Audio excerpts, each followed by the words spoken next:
बिस्मिल्लाहिर्रहमानिर्रहीम। अस्सलाम वालेकुम student, I am Wajid Ali combo, chemistry first year chapter 5 और आज हम पढ़ने जा रहे हैं डिस्कवरी ऑफ प्रोटॉन। तो आइए आगाज करते हैं discovery of proton. My dear students, discovery of electron की तरह डिस्कवरी ऑफ प्रोटॉन भी डिस्चार्ज ट्यूब एक्सपेरिमेंट है। Discharge tube experiment. This experiment was performed by Eugene Goldstein and he performed this experiment in 1886.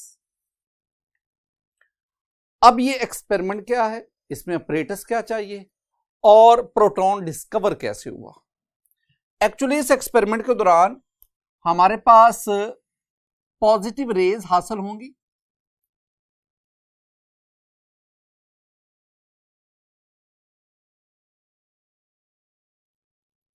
और अगर हम hydrogen gas को बतौर sample लेंगे तो फिर जो हमारे पास पॉजिटिव रेज हासिल होंगे दे कंसिस्ट ऑफ प्रोटॉन।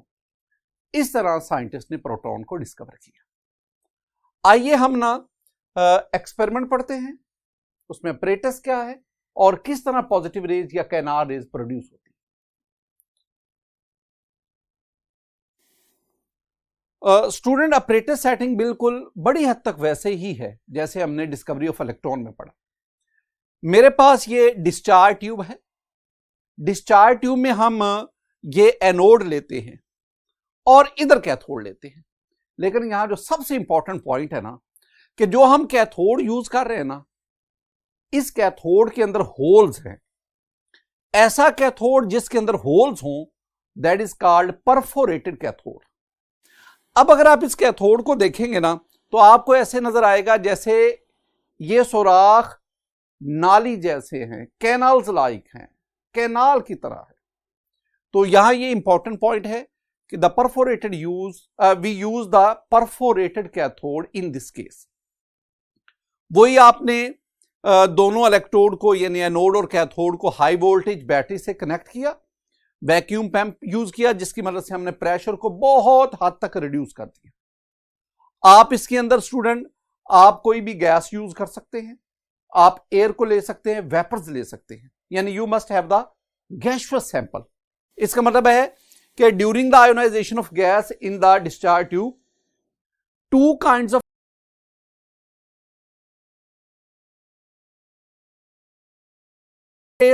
और उनके जो अपोजिट में मूव कर रही हैं they are called the positive rays. एक और इंपॉर्टेंट पॉइंट, आपसे स्टूडेंट क्वेश्चन पूछा जाता है कि why positive rays are also called canal rays. हम पॉजिटिव रेज को कैनाल रेज कहते हैं, क्यों? एक्चुअली हमने जो कैथोड यूज किया था ना दैट वाज परफोरेटेड कैथोड और उसकी जो परफोरेशन है, उसके जो होल्स हैं दे लुक्स लाइक कैनाल और ये जो पॉजिटिव रेज हैं they pass through these canals, so they are called canal rays. जी स्टूडेंट, हम देखते हैं कि पॉजिटिव रेज प्रोड्यूस कैसे, यानी हम डिस्कस करने जा रहे हैं production of positive raise.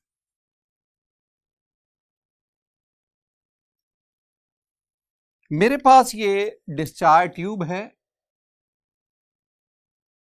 Discharge tube.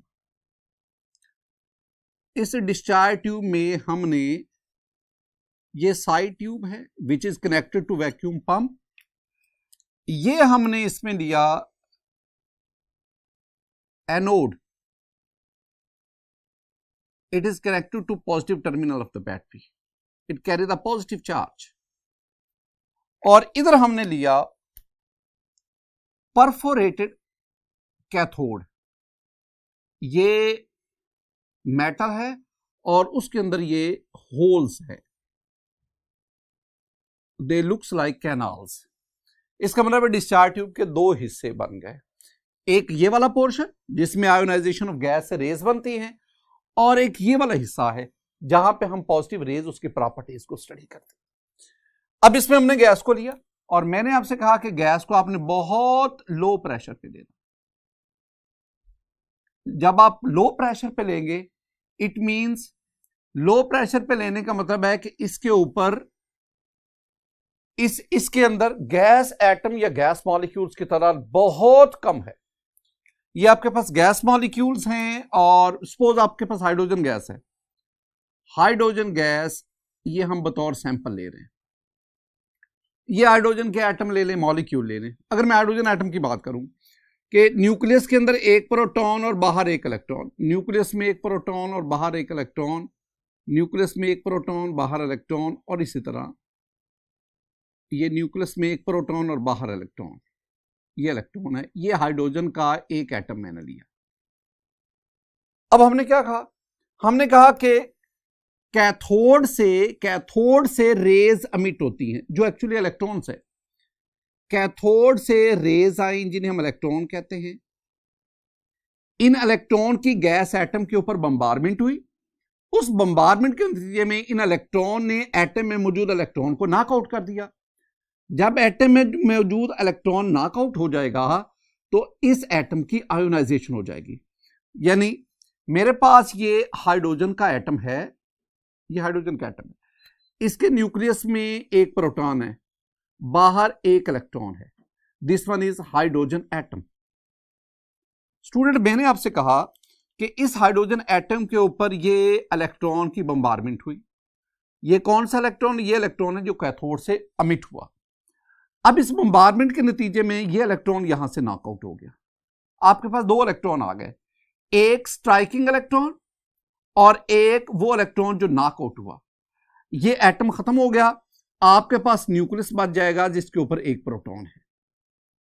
ये प्रोटॉन की वजह से ये एक पॉजिटिव चार्ज है। ये हाइड्रोजन एटम है, ये हाइड्रोजन आयन आ गया, ये कैट आयन आ गया, ये पॉजिटिव आयन आ गया, और आपके पास दो इलेक्ट्रॉन हासिल हो।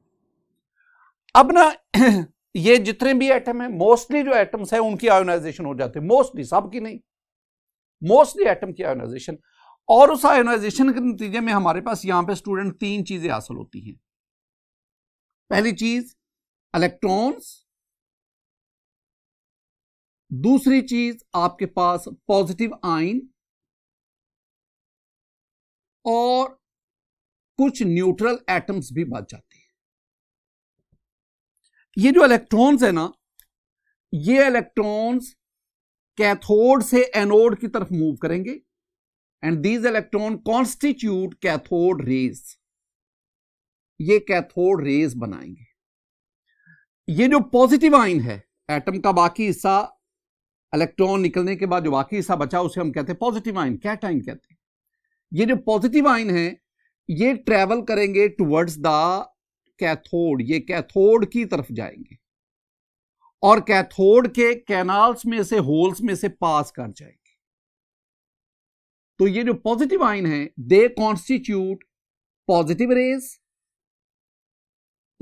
रेज, या हम इन पॉजिटिव रेज को कैनाल रेज भी कहते हैं।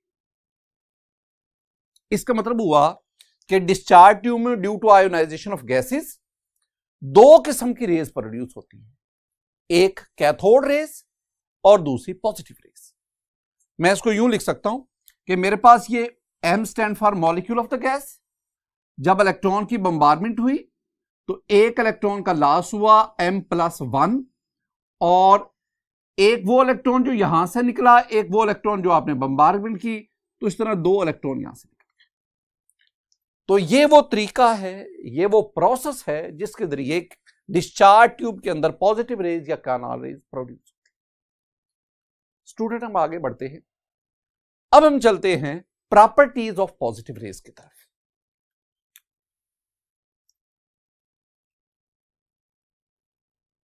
प्रॉपर्टीज ऑफ पॉजिटिव रेज, या जिसे मैं कैनाल रेज कहता हूं। स्टूडेंट, अगर आप पॉजिटिव रेज की प्रॉपर्टीज को स्टडी करना चाहते हैं ना, उसके लिए आपके पास डिस्चार्ज ट्यूब का ये हिस्सा बहुत मौजू है, सुटेबल पोर्शन है to study the properties of positive rays. पहला काम ये क्या करें, ये जो पॉजिटिव रेज प्रोड्यूस हुई है ना, आप इस पर इलेक्ट्रिक और मैग्नेटिक फील्ड का अफेक्ट देखिए। तो student, when positive rays are pass through electric field they bend towards negative plates, और नेगेटिव प्लेट्स की तरफ बेंड कर जाना क्या शो करता है कि इन पर पॉजिटिव चार्ज, और पॉजिटिव चार्ज होने की वजह से they are called the positive rays. यानी पहली प्रॉपर्टी आप क्या कहेंगे कि पॉजिटिव रेज बेंड या डिफ्लेक्ट कह लें towards negative plate in electric field. तो positive rays also shows deflection in magnetic field. तो हम इसमें कंक्लूड क्या करेंगे, कंक्लूड ये करेंगे कि positive raise consist of positively charge particles. Positive raise consist of positively charge particles, और पॉजिटिवली चार्ज पार्टिकल्स की वजह से हम इन्हें कहते हैं पॉजिटिव रेज।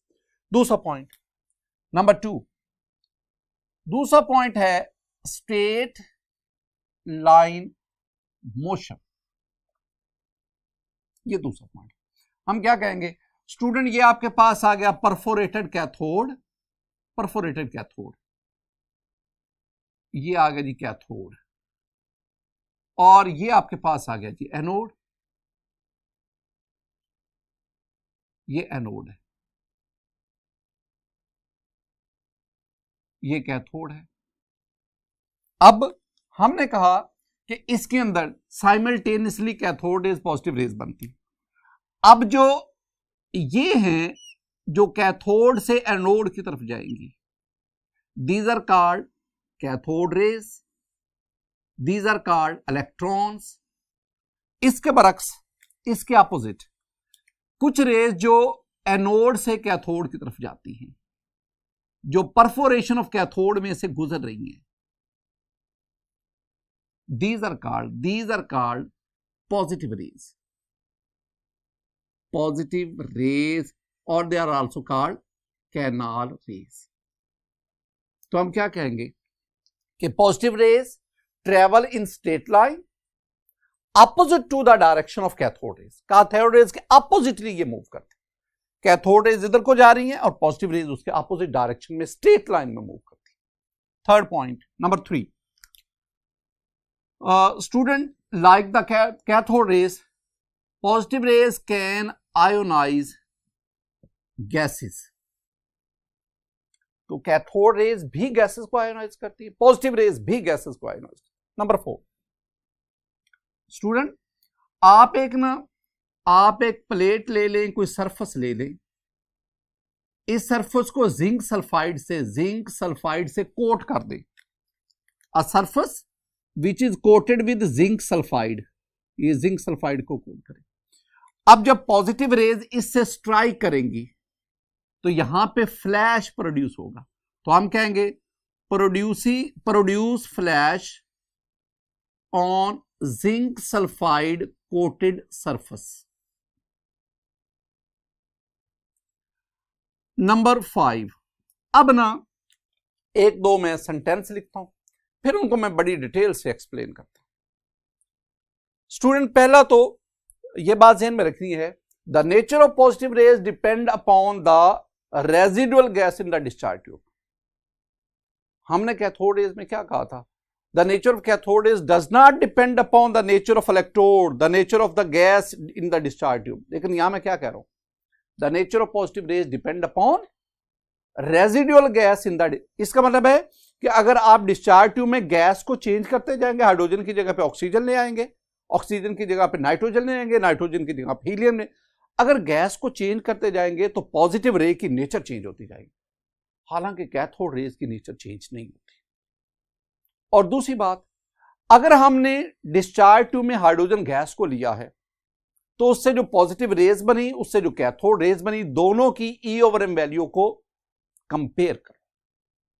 ये 2-3 शॉर्ट आंसर क्वेश्चंस हैं, ये कंसेप्चुअल पॉइंट है जिनको समझना।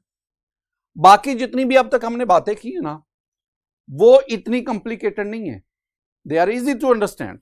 लेकिन ये वाली बातें आपको मेरे साथ साथ स्टूडेंट चलना पड़ेगा, मेरे साथ साथ चलें, जिन बातों को मैं समझा रहा हूं वहीं तक आपने ज़हन को महदूद रखें। जरा देखिएगा, मैं ना पहला काम ये करता हूं, ये डिस्चार्ज ट्यूब ली, डिस्चार्ज ट्यूब। स्टूडेंट मैं डिस्चार्ज ट्यूब में नंबर 1 पे, पहले काम पे, ये आपके पास आ गया जी एनोड, ये आ गया cathode, what ever the case, ये आपके पास एनोड है, परफोरेटेड कैथोड, बार बार हम कह रहे हैं। अब पहला ये काम करें, आपने इसके अंदर हाइड्रोजन गैस को ली, हाइड्रोजन गैस, ये इसके अंदर हाइड्रोजन के एटम्स हैं, एटम्स ले लो, मॉलिक्यूल ले लो, ये न्यूक्लियस है। और आमतौर पर जो हाइड्रोजन हम लिटरेचर में ज्यादातर ले रहे हैं वो प्रोटियम एटम है, एक प्रोटॉन इलेक्ट्रॉन, एक प्रोटॉन इलेक्ट्रॉन, प्रोटॉन इलेक्ट्रॉन, ये भी प्रोटॉन, ये भी इलेक्ट्रॉन। एक इस डिस्कशन में मैं आपको बहुत सारे कॉन्सेप्ट क्लियर करना चाहता हूं। स्टूडेंट हुआ क्या कि ये आपके पास हाइड्रोजन का एटम है, ये हाइड्रोजन का एटम है, ये न्यूक्लियस आ गया, मैं बार बार कह रहा हूं कि इसमें एक प्रोटॉन है, ये बाहर एक इलेक्ट्रॉन है। अब हुआ क्या, जब इस एटम की आयोनाइजेशन हुई, ये आयोनाइजेशन हो गई, आयोनाइजेशन के नतीजे में ये आपके पास इलेक्ट्रॉन हासिल हो गए, और ये आपके पास इलेक्ट्रॉन हासिल हो गए, और ये आपके पास जो बाकी हिस्सा बचा इस पे +1 पॉजिटिव चार्ज आ गया। जब आप हाइड्रोजन गैस को लेते हैं ना, अच्छा इस तरह ये जो एटम्स है इनकी आयोनाइजेशन हुई, एटम स्प्लिट हुए, और उस स्प्लिटिंग के नतीजे में 2 चीजें आपके पास बनी, ये वाले प्रोटॉन जिस पे पॉजिटिव चार्ज, और ये इलेक्ट्रॉन। ये जो आपके पास इलेक्ट्रॉन थे ना, वो इलेक्ट्रॉन एनोड की तरफ मूव करते हैं इलेक्ट्रॉन्स, और वो इलेक्ट्रॉन जो है they constitute the cathode rays. Atom का जो बाकी हिस्सा बचा वो न्यूक्लियस है, आई मीन वो प्रोटॉन है, और वो जो प्रोटॉन है they move towards the cathode, और वो प्रोटॉन कॉन्स्टिट्यूट करते हैं पॉजिटिव रेज। अब मेरा पहला क्वेश्चन आपसे, मुझे ये बताएं कि जब हम हाइड्रोजन गैस को डिस्चार्ज ट्यूब में लेते हैं तो जो कैथोड रेज बनती हैं, कैथोड रेज, ये किस पर मुश्तमिल हैं, इनके पार्टिकल्स कौन से? तो very simple answer, cathode rays consist of electrons. Okay, दूसरा मेरा क्वेश्चन कि इस सूरत में जो पॉजिटिव रेज बनती हैं, तो पॉजिटिव रेज या जिन्हें हम कैनार रेज कहते हैं, ये किस पर मुश्तमिल है? तो वेरी सिंपल, हाइड्रोजन के न्यूक्लियस में एक प्रोटॉन है, तो positive raise consist of proton. एक तो ये बात आपके सेल में बैठे, ये मैं कर रहा हूं उस सूरत में जब आप डिस्चार्ज ट्यूब में हाइड्रोजन गैस को लेते हैं, कोई और गैस नहीं, हाइड्रोजन गैस। अब स्टूडेंट इसी में आप एक और बात का भी इजाफा कर रहे हैं, वो क्या कि हाइड्रोजन गैस की सूरत में जो cathode rays I mean electron, जो positive rays I mean proton बनते हैं, आप इनकी E/m वैल्यू इसको कंपेयर करें। E/m, student, E stand for charge and M stand for mass. यानी आपसे क्या कहा जा रहा है? आपसे कहा जा रहा है कि कैथोड और पॉजिटिव रेज दोनों की चार्ज टू मैस रेशो को कंपेयर करो, चार्ज टू मैस रेशो को कंपेयर करो। रेज की बजाय इनडायरेक्टली आपसे कहा जा रहा है कि बच्चे आप ना इलेक्ट्रॉन और प्रोटॉन इन दोनों की चार्ज टू मैस रेशो को कंपेयर करो। अब 2 बातें ध्यान में रखें, जब आप charge to mass ratio compare करते हैं ना, तो पहले इलेक्ट्रॉन और प्रोटॉन पर चार्ज को देख लो। ये आपके पास है इलेक्ट्रॉन, ये आपके पास है प्रोटॉन, ये इलेक्ट्रॉन है negative charge, this one is electron and this one is the proton. मैं आपसे कहता हूं कि मुझे बताएं कि इलेक्ट्रॉन पर चार्ज कितना है, तो इलेक्ट्रॉन पे चार्ज है 1.6022 क्रॉस 10⁻⁻19 कूलम। मैं कहता हूं प्रोटॉन पे चार्ज कितना है, आप कहेंगे जी 1.6022 क्रॉस 10⁻⁻19 कूलम। दोनों पर चार्ज की वैल्यू सेम है। अगर चार्ज की वैल्यू दोनों पे सेम है तो दोनों की E ओवर M को कंपेयर करते हुए चार्ज कोई रोल प्ले नहीं करेगा। तो सारे का सारा फैसला फिर कौन करेगा? Mass. Student, E over M ratio में मैस नीचे है। अगर मैस नीचे है तो हम क्या कहेंगे? हम कहेंगे अगर दोनों पार्टिकल में से जिसका मैस कम होगा उसकी E ओवर M वैल्यू ज्यादा होगी। ये मैं लिख देता हूं, जिसका मैस कम होगा उसकी E ओवर M यानी मैस टू चार्ज रेशो ज्यादा होगी। मैं दोबारा कह रहा हूं, जिसका मैस अगर कम होगा तो E ओवर M वैल्यू ज्यादा होगी। अब जरा इधर देखें, चार्ज सेम है, फैसला मैस कर रहा है। अगर आप इलेक्ट्रॉन और प्रोटॉन का मैस देखें तो हमने क्या कहा कि प्रोटॉन का मैस इलेक्ट्रॉन के मैस से बहुत ज्यादा है। बल्कि हम याद क्या करवाते हैं स्टूडेंट आपको कि इलेक्ट्रॉन का मैस कम है, प्रोटॉन का ज्यादा है। तो प्रोटॉन का कितने गुना ज्यादा है? 1836 टाइम्स ज्यादा है। प्रोटॉन हैवी मैस, ज्यादा है मैस, और इलेक्ट्रॉन का मैस कम है। प्रोटॉन का मैस कितना ज्यादा है? 1836 टाइम। इलेक्ट्रॉन का मैस कितना कम है? 1836 टाइम। ऊपर मैंने क्या कहा कि जिसका मैस कम होगा, इलेक्ट्रॉन का मैस कम है तो उसकी E ओवर M वैल्यू ज्यादा होगी। उसका मतलब है कि इलेक्ट्रॉन की E ओवर M वैल्यू ज्यादा है। तो हम क्या कहेंगे कि जब आप स्टूडेंट हम क्या कहेंगे कि जब आप डिस्चार्ज ट्यूब में हाइड्रोजन गैस लेते हैं तो कैथोड रेज पॉजिटिव रेज दोनों बनी। कैथोड रेज इलेक्ट्रॉन है, पॉजिटिव रेज प्रोटॉन है।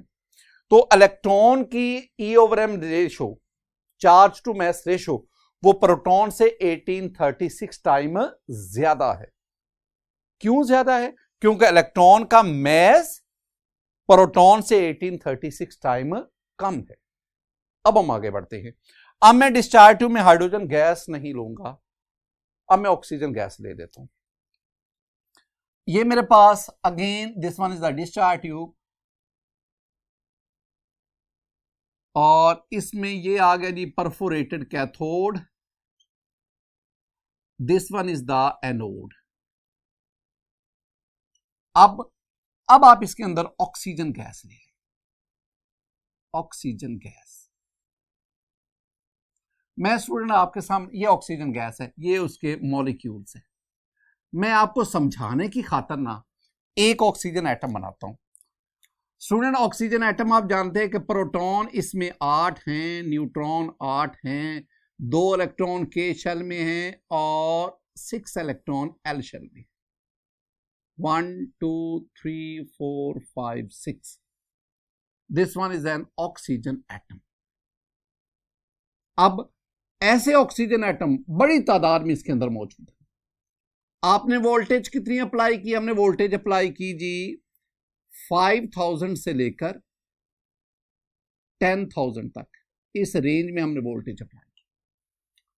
अब हुआ क्या?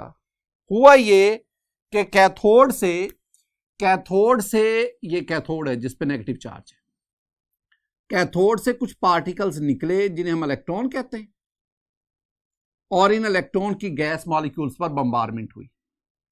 अब ये इलेक्ट्रॉन आया कैथोड से जो है, ये इससे टकराया, इस इलेक्ट्रॉन को यहां से निकाल दिया। इसका मतलब है कि अब ये ऑक्सीजन एटम नहीं रहा, एक इलेक्ट्रॉन के लिहाज से ये कैटाइन बन गया। अब इसके अंदर प्रोटॉन तो 8 हैं, न्यूट्रॉन 8 हैं, लेकिन अब इलेक्ट्रॉन 8 की बजाय 7 रह गए, 2 इधर और 5 इसके अंदर है। 1 2 3 4 5, और एक इलेक्ट्रॉन के लास्ट से अब इसके ऊपर +1 चार्ज है। एक इलेक्ट्रॉन ये और एक स्ट्राइकिंग इलेक्ट्रॉन, तो यूं आपके पास 2 इलेक्ट्रॉन निकल गए।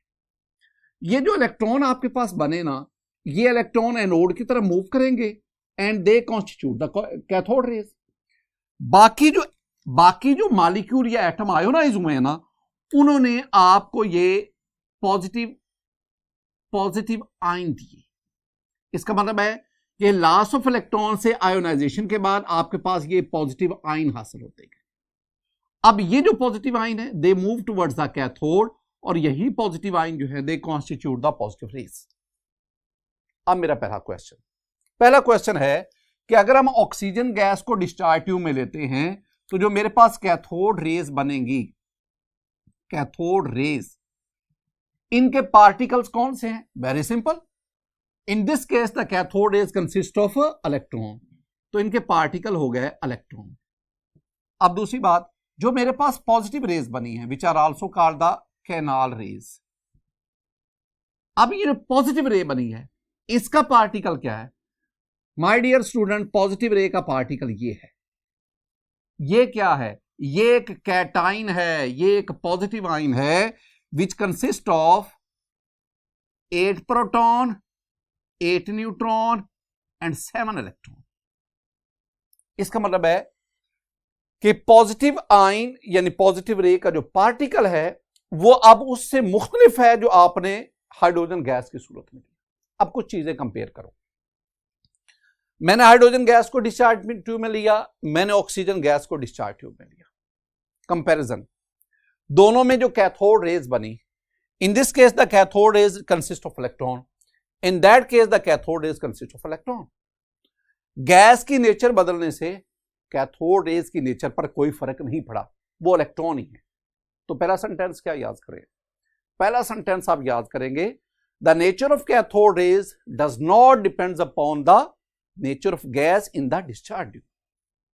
दूसरी बात, दूसरा पॉइंट यह हुआ कि जब आपने हाइड्रोजन गैस और ऑक्सीजन गैस को लिया, हाइड्रोजन गैस की सूरत में जो पॉजिटिव रेज बनेगी दे कंसिस्ट ऑफ प्रोटॉन, और ऑक्सीजन गैस की सूरत में जो पॉजिटिव रेज बनी ना वो सिंगल प्रोटॉन पर मुश्तमिल नहीं है, they consist of 8 proton, 8 neutron, 7 electron.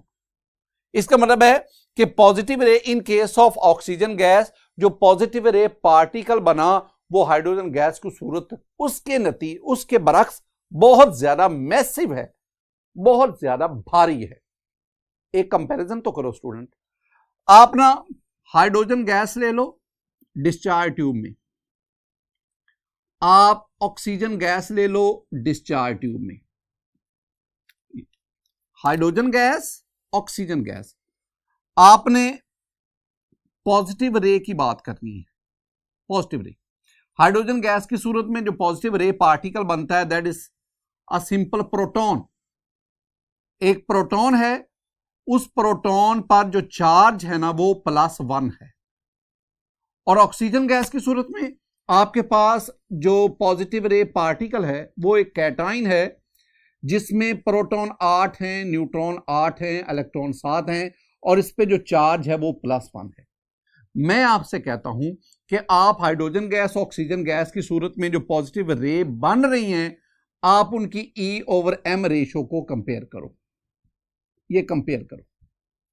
जब हम E/M I mean charge to mass ratio compare करते हैं ना तो पहले हम चार्ज की तरफ जाते हैं। हाइड्रोजन गैस की सूरत में जो प्रोटॉन इस पे चार्ज +1, ऑक्सीजन गैस की सूरत में जो कैटाइन आया उस पे चार्ज +1। इट मीन दोनों पे चार्ज की वैल्यू सेम है। तो फैसला फिर किसके पास चला गया? मैस के पास। जिसका मैस कम होगा उसकी E/M वैल्यू ज्यादा होगी। इसका मतलब क्या हुआ कि यहां एक सिंगल प्रोटॉन है, यहां तो 8 प्रोटॉन, 8 न्यूट्रॉन, 8 और 8 16, इलेक्ट्रॉन का मैस बहुत कम होता है, नेग्लेक्ट कर दो। इसका मतलब हुआ कि ऑक्सीजन गैस की सूरत में जो कैटाइन है उसका मैस इस प्रोटॉन से 16 गुना ज्यादा है, 16 टाइम्स ज्यादा है। अगर इसका मैस ज्यादा है इट मींस इसकी E/M वैल्यू कम होगी। आप सिंपली यूं कह लें, सारी बात को कंक्लूड करते हैं कि आपके पास हाइड्रोजन गैस है, आपके पास हीलियम है, आपके पास नाइट्रोजन है, आपके पास कार्बन डाइऑक्साइड है, मीथेन है। आप ना इन गैसेस को 1 बाय 1 डिस्चार्ज ट्यूब में यूज करते हैं और इनसे हासिल होने वाली पॉजिटिव रेज को स्टडी करते हैं। और मैं आपसे पूछता हूं कि बताएं इन गैसेस में से किसकी पॉजिटिव रे की E/M वैल्यू ज्यादा होगी, उनको अरेंज करें। तो स्टूडेंट आप क्या करेंगे, आप ना E/M वैल्यू को कंपेयर करना है ना, तो आप इन सब का मैथ देखें, मोलर मैथ देख लें। अगर हम इनका मोलर मैथ देखेंगे, हाइड्रोजन का मोलर मैथ है 2 ग्राम पर, और ये आपके पास इसका मोलर मैथ 4, नाइट्रोजन का 28, कार्बन डाइऑक्साइड का 44 और मीथेन का 16। मैं इनका ये मोलर मैथ या मोलेकुलर मैथ बता रहा हूं। अब मैथ, मोलेकुलर मैथ, जिसका मैथ सबसे कम होगा उसकी E/M वैल्यू सबसे ज्यादा होगी। तो इनमें सबसे कम मोलर मैथ किसका है, मोलेकुलर मैथ किसका है, हाइड्रोजन का है। लिहाजा हाइड्रोजन की E/M वैल्यू सबसे ज्यादा है। बल्कि मैं यूं कह सकता हूं कि among the gases the molecular math of hydrogen is least, सबसे कम है। लिहाजा हाइड्रोजन की E/M वैल्यू तमाम गैसेस में सबसे ज्यादा है। और जैसे जैसे मोलर मैथ बढ़ता जाएगा वैसे वैसे पॉजिटिव रेज की E/M वैल्यू कम होती जाएगी। स्टूडेंट, साइंटिस्ट ने ये एक्सपेरिमेंट परफॉर्म किए और सबसे जो हाईएस्ट E/M वैल्यू आई वो हाइड्रोजन गैस की सूरत में आई। तो हाइड्रोजन गैस की सूरत में जो हमारे पास पॉजिटिव रे पार्टिकल आया, रदरफोर्ड ने उसे प्रोटॉन का नाम दिया। तो ये जो हम टर्म पढ़ते हैं ना, प्रोटॉन, ये नाम सबसे पहले रदरफोर्ड ने इंट्रोड्यूस करवाया। और ये तब आया जब आपने डिस्चार्ज ट्यूब में कौन सी गैस यूज की, हाइड्रोजन गैस। स्टूडेंट, आज के इस लेक्चर में हमने डिस्कवरी ऑफ प्रोटॉन और डिस्चार्ज ट्यूब एक्सपेरिमेंट उसको परफॉर्म किया। डिस्कवरी ऑफ प्रोटॉन में जो हमारे पास रेज प्रोड्यूस हुई, हमने उन्हें पॉजिटिव रेज या कैनार रेज कहा।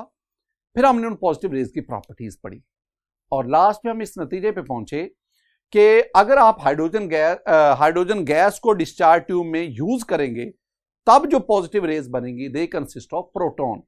और इस तरह रदरफोर्ड ने प्रोटॉन का नाम दिया। इस लेक्चर के दौरान मैंने आपको 3-4 शॉर्ट आंसर क्वेश्चन, उनके आंसर भी बताने की कोशिश की। मेरी दुआ है कि अल्लाह ताला आप पर अपना फजल और करम फरमाए। अस्सलामु अलैकुम व रहमतुल्लाह।